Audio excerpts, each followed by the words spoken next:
Rusticating, twist the knife to bone again, like the coldest winter winds. Well, I can't keep them out. And in the sand, well, I'll draw the map as planned, with the 2-day blacktop tan. Well, I'll just walk the line. I'm gonna go down to the river and put my feet inside, and I'm no good for nothing most of the time. I'm gonna stand up on the mountain with my hands up to the sky, a little rough around the edges, but Lord, I try, and I'm gone.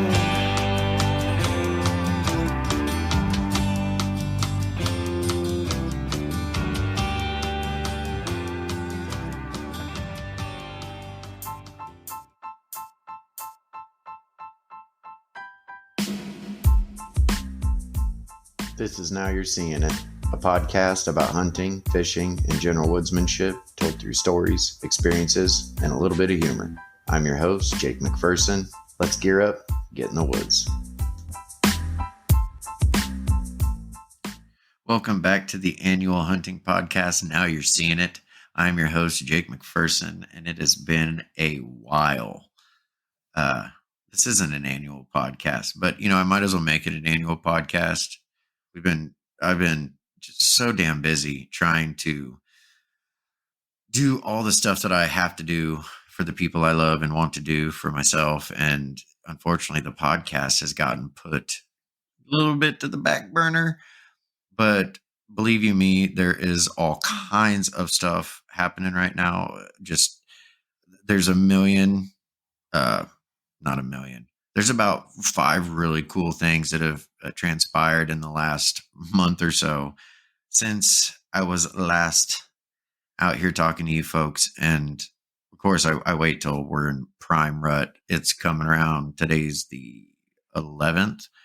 And yeah, I've had some really cool experiences the last couple weekends. Last weekend, it was, man, a mixture of some of the coolest stuff I've ever seen, along with just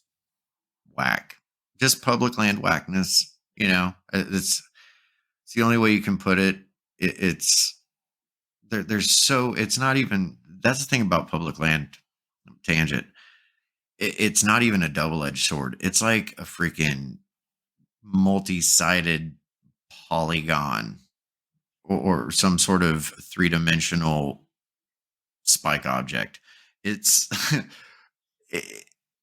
there's so many, you got to understand it's public land. You got to understand it's somebody's first time at some point, anytime. And then on top of that, there's you're out there because it's the closest place to your house, and you get off work late, and it's the only time you can really get there. Oops, sorry about that. And you're trying to, but you got to share the woods. So but I just got to say, man, even the first few times I went out with a bow or just anything into the woods, I was just maybe even overly aware of where everybody else might be. And, I didn't want to be the reason for jacking up somebody's hunt. You know what I'm saying? Like, I would go, I'd pull up to, the parking area, and based on which side of the parking, the gravel park, like here in Missouri, we have the, like graveled parking areas in certain, like the main places. There's like just these pull off areas, and you can just almost tell by which way somebody's vehicle's facing or which side it's on, where they're hunting. You understand the land, and you can just pretty much figure out through, I don't know what, maybe that's the problem is I can't even describe it. So maybe I'm asking something impossible.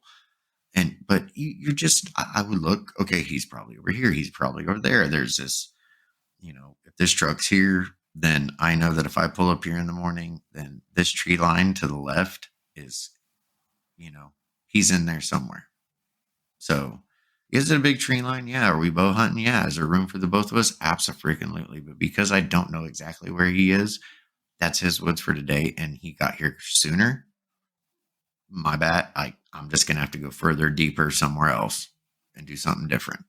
No problem. That's why you always have Plan B and C in the morning, or why I always did, or in the evening, or whenever I would go hunting. No matter when I go hunting, there is always a.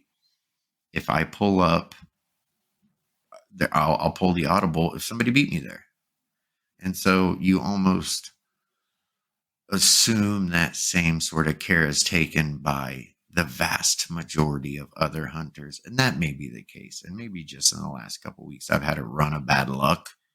Just maybe it's just a series of unfortunate timing or whatnot. But I mean, I've ran into guys twice this last weekend, even. A guy set up 30 feet, 30 yards to the right of me on the ground. I was up in my climber. And another guy set up on Sunday morning 50 yards to my left. Both came from totally different ways. Both came in at horrible times. Saturday evening, the guy came in at about 4:30.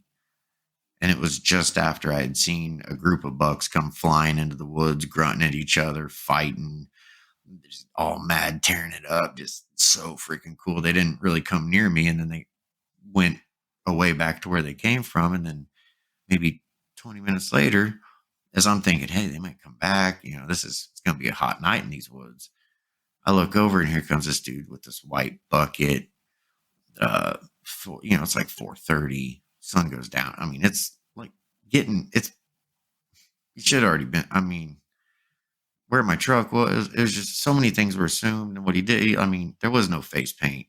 There was no, I mean, he did it like grandpa, I guess. I mean, I guess grandpa would appreciate his lack of hunting attire, but that along with a white bucket, and then he proceeds to slam these freaking antlers together. And can I just I'm no expert, but I want to give this tip to guys starting out. And because I'm assuming if you've done it for more than a day or two, you know this.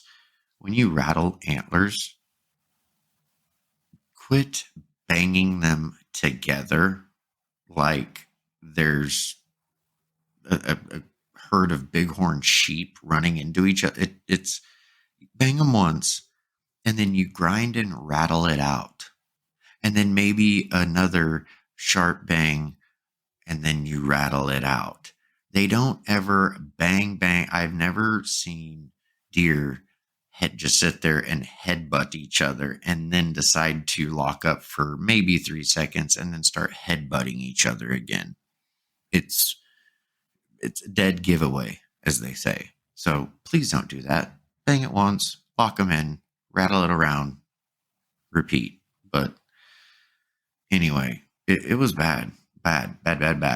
So that happened Saturday night, and then Sunday morning, I had this little spike walking around underneath. He's a little 3-pointer guy. Kind of actually watched him all season. He went from this little bitty, almost shooter spike, if you will, in Missouri, to an illegal 3-point. So now it's cool just watching him grow up and get bigger. And he hung out under my stand for probably about 15, 20 minutes Sunday morning. And then after he walked off, I look over to my left, and here comes, mind you, archery, camouflage only. Here comes old dude, fully high-vised. I'm talking the hat, the vest, the pants, the lunchbox. And he comes and sets up right. I mean, these people don't see me because I'm actually, in the woods, camouflaged, what have you. It's not like I'm 35 feet up in a tree. I got a recurve bow. I kind of got this kind of a no more than 15 rule. And 15 to me is a little like, what are we really doing anyway? Type stuff. Just for for the type of hunting I do, it is like, I just stay low to the ground. It is what it is. So, not saying they should see me. I'm glad they didn't. But at the same time, just the fact that they showed up in those woods made me so freaking, I mean, so pissed. And but like I said, it's somebody's first time. Every time some people know the rules, and if you wear high vis just to be, it's a freaking archery only area. Don't get me started on crossbows. I mean, that's a whole other man. I tell you, folks, I've been sitting on some stuff over the last few weeks, and about just, man, I got all kinds of feelings about all kinds of things. And don't get me wrong, I understand the opposite side of all. Like I said, there's almost, it's not double edged. There's like so many uh complexities to the whole situation. Um but if you can't physically draw a bow, then by all freaking means, hammer away. Everybody's got the right to, get out there and get it done. And I appreciate all that. But man, I tell you what, if you're just like, and it's not even the crossbow. And I'm blaming the weapon. It's seeing that is not the guns don't kill people, people kill people. Well, that's the thing, man. The weapons don't F up the woods, hunters F up the woods. And by that I mean when people buy certain methods of hunting methods, as it were, whether it is a recurve bow, a compound bow, a rifle, a shotgun, a crossbow, an atlatl, whatever. When you pick a certain weapon, it is going to affect the way that you hunt animals and how you perceive the sport of hunting animals, no matter how long you've done it. To teach a gun guy to, learn how to recurve bow hunt is a lot more difficult than teaching a compound guy to recurve bow hunt. And by that, I mean, your hunting diameter is bigger, smaller. So what is available to one isn't available to the other. And therefore you have to hunt it differently. I got to pick out a 20-yard diameter on public land and hope that something comes in that diameter when I hunt with my bow. And that's just, I could get a compound, I could get a crossbow, and I understand and that's a personal decision. It really is. But the way it has made the understanding of realizing how close I got to get, how quiet and still, and how alone and muted the woods need to be around me, and how the situation needs to play out a certain way, to where when you hunt in a certain, with a certain type of, like, what, you don't have to respect the process as much. And I guess, maybe this is I guess maybe whitetail woods specific, um some of this, and it's small tract land, obviously specific, because once you open it up, hell, I'd even say to the 1,500-acre range and bigger, these problems tail off pretty significantly, as long as you're not, as long as you're willing to hunt further than the parking lot or the trailhead. You're going to be fine, when you're talking like more out west or further down in, the Ozarks, places like that. But when you're, tripping around the middle of Missouri, upper, northern part of the state, these tracks are, these pieces of land are anywhere from, say 80 acres to, 1,500 acres. There's a lot of them, but it's not until you get to that 1,500-acre range that those types of places have areas available in that public land that most people just don't want to go. They're just not willing to take that, go through that creek that you may have to butt scoot, over a log to get to the other side, even though the others, just things like that. Not briar patches. I mean, it's a cartoon, but you know what I'm saying? Like any sort of the stickers, just thickness, can deter a lot of people. And usually you got to get to slightly bigger pieces of land to even allow, like I said, allow that opportunity to happen, to where the only people you're going to run out. There are also people of kind of your similar mindset, and like I've ran into people in the woods before, and it was different. And I mean, ran into like dude walked right in front of me blah, while I was sitting there, and it was towards the evening, and this and that, blah blah blah. And I actually ended up helping that guy drag his deer out the next morning, but it was done differently. I didn't feel like when Jeffrey Franco walked in front of me the night before to go set up his stand because he just got into town, that he that my hunt was over, because the way in which he did it, he um quick in, quick out, he snuck, he was quiet. I didn't hear him coming. He was in front of me. He was, and he didn't know it. But it was, like I said, it was different than like, and where I was parked and where I was sitting, it didn't really make a lot of sense. Like it wasn't a gimme where I was. And at that point, I do realize the rolling of the dice. I don't know. I'm probably on the wrong side of this, but like I said, I understand all sides and the point of all sides and the availability of access, and how access is a huge deal in all forms of, uh, in the hunting world and availability. But at the same time, damn, when you start to really get into it and really get serious about it, and it becomes more of a lifestyle than a sport, then I think that's when you start to hear this, um this public land overcrowding stories like the ones I have. And this is just, local guys. This isn't a situation where it's, out of staters and people like that coming into our bordering conservation areas and public lands, but which, they're paying to play. So it is what it is. But at the same time, it's just,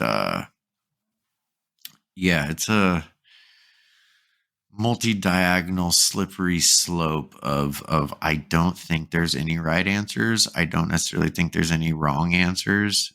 Um, Actually, I take that back. I don't think there's any right answers, but there are definitely some wrong ones. Like, prohibition of any form of hunting that we have in any form whatsoever. It's just, man, I wish there was some sort of hunter etiquette class that could be given, or something like that, of the late onset adult hunter, to teach them how, the stuff they don't show on the YouTube videos. You know what I mean?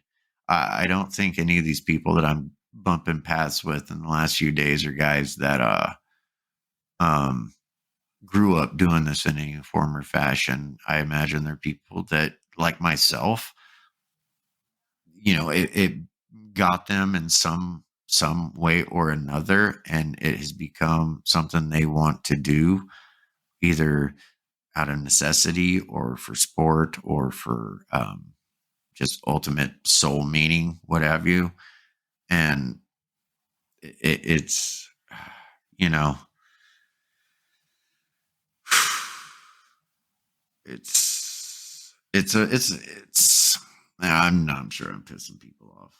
I apologize if I hit a button with anybody on this one. It's just, God, just, it's a culmination of hunters and and guys like myself. And I'm not saying I know what it's like to be a hunter now, but it's just like, I know that these people like myself that got into it late, that didn't have a baseline maybe growing up, to know kind of the basic ins and outs, the general, if there's a truck here, don't, blah blah blah, you're just too late, just general basic stuff that maybe I had, and I just inherently realized when I was later on, because, like I said, in the YouTube videos and the podcast, that's not the stuff they talk about.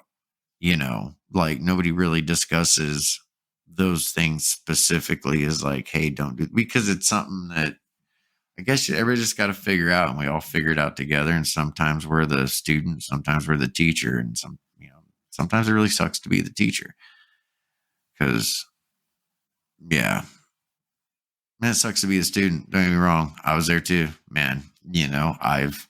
I've walked into a field, saw a dude, oh shit. I walked into the woods, saw a dude, oh shit. Both times it was one time I thought I was the only guy there. There was no parking lot. And then either this person got dropped off early as hell in the morning, or there's a back neighborhood but it's in a real sketchy little neighborhood. Your vehicle's liable to end up on cinder blocks. It's just, a lot of meth explosions over there. It looks like. So I wouldn't park my truck over there, but there is some backdoor access, but you don't think about that. You know what I mean?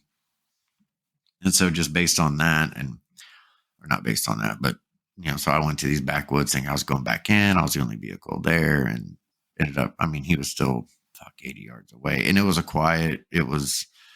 I ended up seeing him. He raised his hand. I raised my hand and I backed the hell out the way I came, super damn quiet, and went hunted somewhere else. It was just like, it's almost like, yeah, it's like that. If I get bumped or that happens by somebody that's aware, God, I don't know. I'm just going to stop. Listen, I wanted to come back. I wanted to talk to you guys. Like I said, there's been tons of stuff going on, tons of developments. I got an interview. I got to get lined up. Ryan Greco, I apologize, brother. I'm working on it. It's like just between work, the family stuff. My youngest son, he has had, I think he's in like 3 different sports and the school play finally wrapped this weekend. So that's a little bit of stuff off the plate. So that's a big relief. But between that, the sun going down, and trying to hunt at every available time, by the time I come in to do the podcast and write down ideas and write down scripts and make phone calls and set up that kind of things, I get sidetracked. I get tired, or, really I get wrapped up in Missouri Bear Foundation stuff. There's a lot of exciting things going on there. We got a huge event planned for next year in May, a massive, massive event. Hopefully not too massive. And then we might not be able to hopefully it's a fairly large, amazing event in West Plains, Missouri, the Missouri Hunting Expo, presented by Missouri Bear Foundation. You can check it out on the Facebook page if you want to see find out more information on that. I'll be shoving it down your throat a ton on this show. I'm really excited about it, really excited to be a part of it. Roger, Nolan, Brandon, Mark, Jason, Parker. I think that's everybody. We are working our tails off. Everybody is firing on all cylinders right now, trying to get this whole thing put together. We are potentially going to be able to work with some really cool sponsors for the event that are hopefully going to donate some really cool stuff to us. And we will mention them when that time comes, just because it's my podcast. That's what I want to do with it. I want to support the Missouri Bear Foundation. I want to support you, the late onset adult hunters, and people just kind of looking for something. People looking for that peace, that woods and what you can find out there. Like I said, it's one of the reasons I love bear hunting the most, and why I fell in love with it, and so grateful we have it in the state of Missouri. It's not about the trophy. It's not even about the meat. It's about the memories and the places that it takes you in pursuit of that target. It's kind of, I don't even know. I think I heard this the other day. The beauty's in the journey. It's not the destination. It's the journey. Anytime I feel like you've ever heard of somebody taking a road trip to somewhere, the road trip was always funner than the destinations. It's always about the journey, man, because we're never going to get there till we get there, and then game over. You know what I mean? So on that dark note, I've been talking for about 23 minutes. I just wanted to break the seal real quick, get back at you guys. It is the rut. Going back. It's the rut. Refocus. No judgment. I don't care what you go out there and shoot or how you do it. Go out there and do it. It's exciting. It's exciting. A lot of things. It's fired off in Missouri. It's fired off all over the Midwest. The videos and everything are driving me crazy. But like I said, it's cool that I've been able to see some of that stuff myself. I would like to be a little more active on the social stuff, but again, man, I've been hunting and you know, I'm out there focusing on harvest instead of trying to make movies and clips and things like that. If the opportunity presents itself and makes itself available, then yeah, right on. And I'll start being a little bit better about posting just kind of the more naturey stuff because I enjoy doing that and I think it's fun. But other than that, yeah, we're just going to be grinding away this weekend. I got my sons coming out with me, Ryder. We're going to go see if we can't harvest a granddaddy monster um, down in a little spot over by the lake. So that'll be a lot of fun.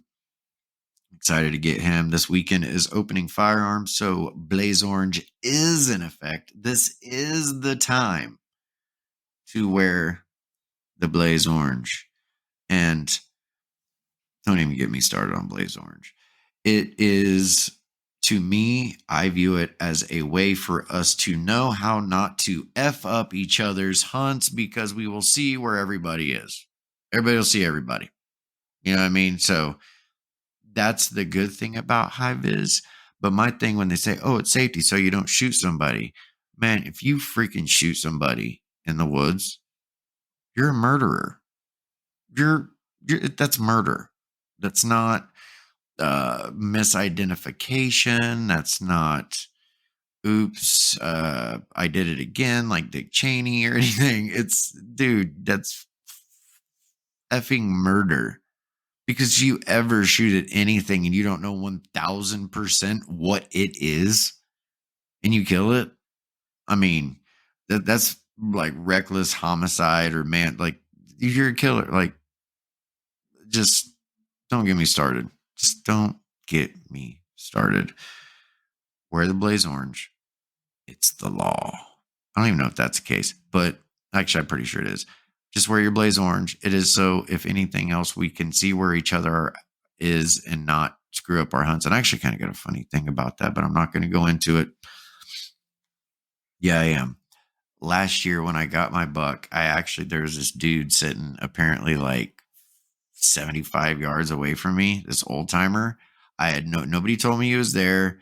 Nobody really explained where his stand was because nobody knew any of us were going to be over there. And it was on my guy's property still, but it was apparently like where this old timer always sits. Well, that morning, that old timer did not put on his Blaze Orange and he was up in a tree. He saw me climb up the tree. I climbed up it. I was that guy. See, I just busted myself. Damn. Full circle, folks.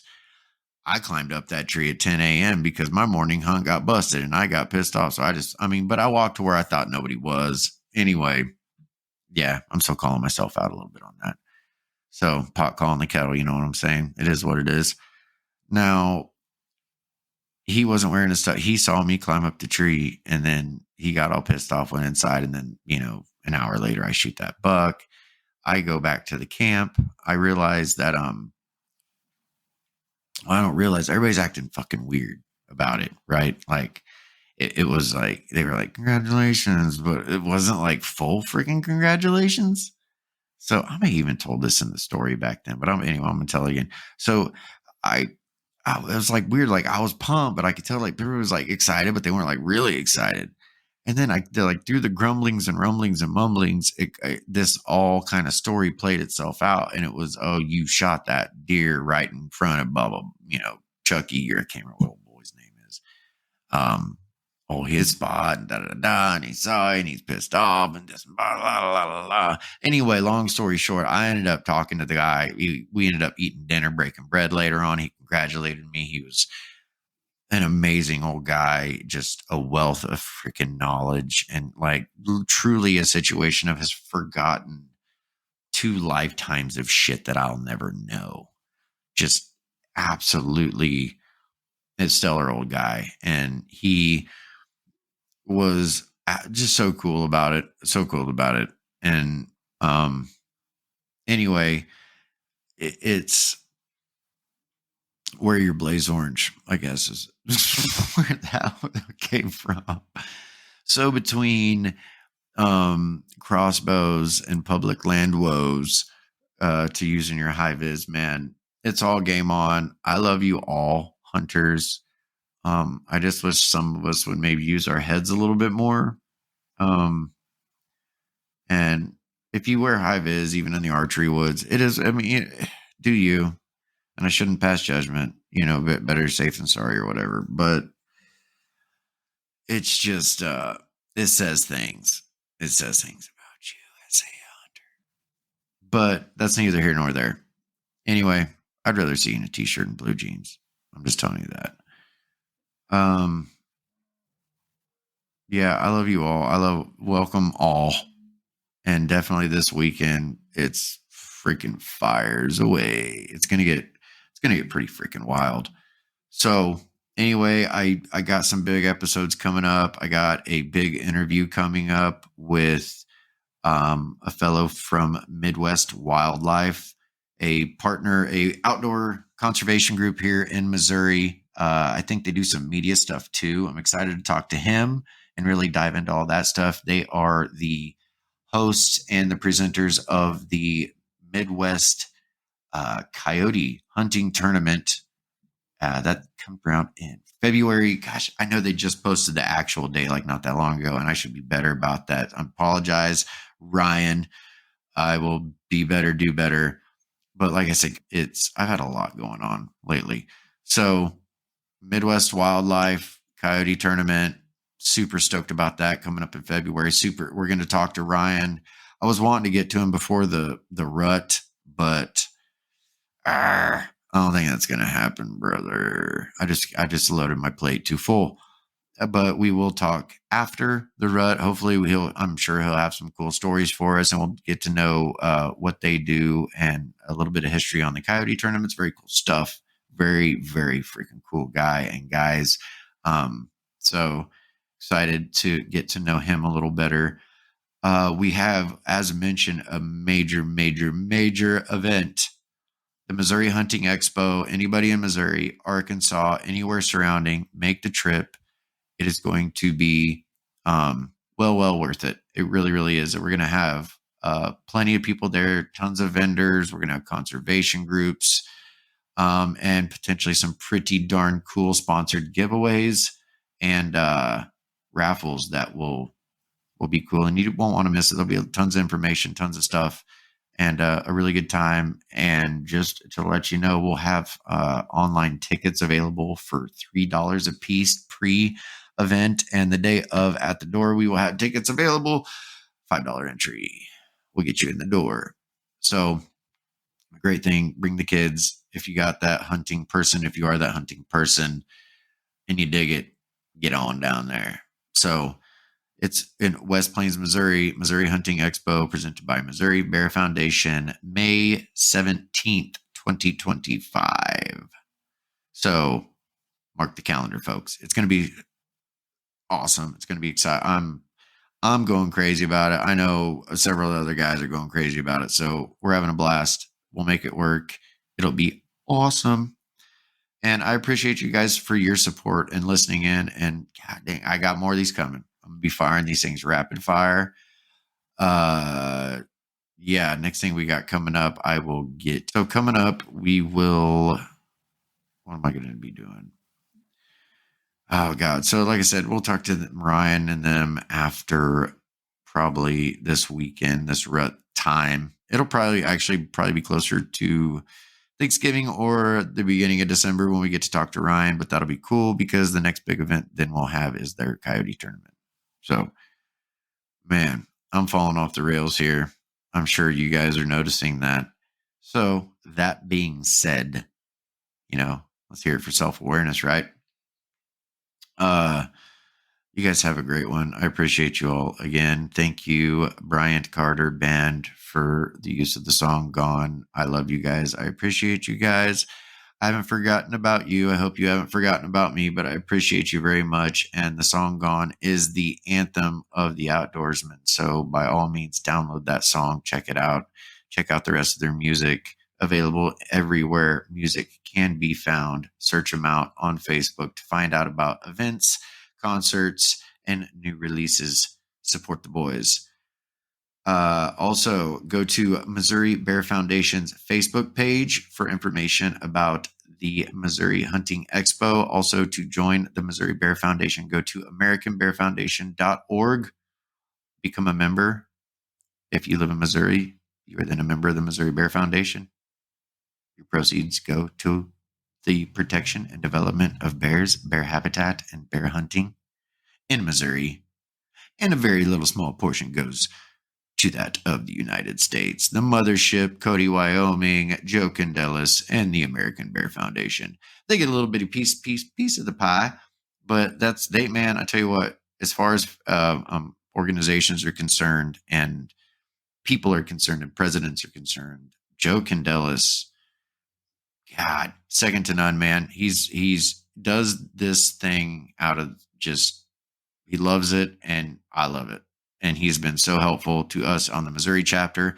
I am sure the Washington chapter and the Oregon chapter and the other chapters are right there with me and saying, dude, thank you, brother. You really you make this as easy as it could possibly be. And appreciate you for that, my man.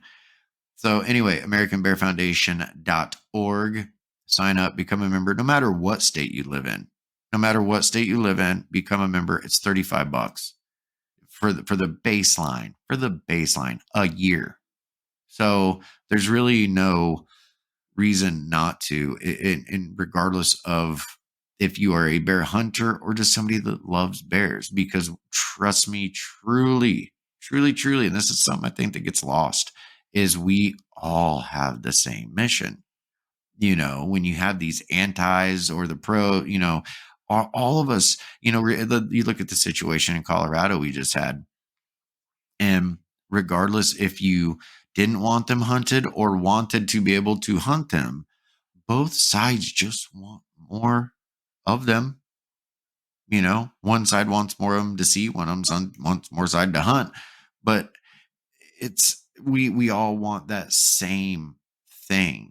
And we just really, really disagree on how to get there. And I guess you could relate that to the election and all that other kind of crap that a lot of the times we have, most of us have very similar goals and dreams and thoughts and morals and what have you. And we just have different ways of getting there.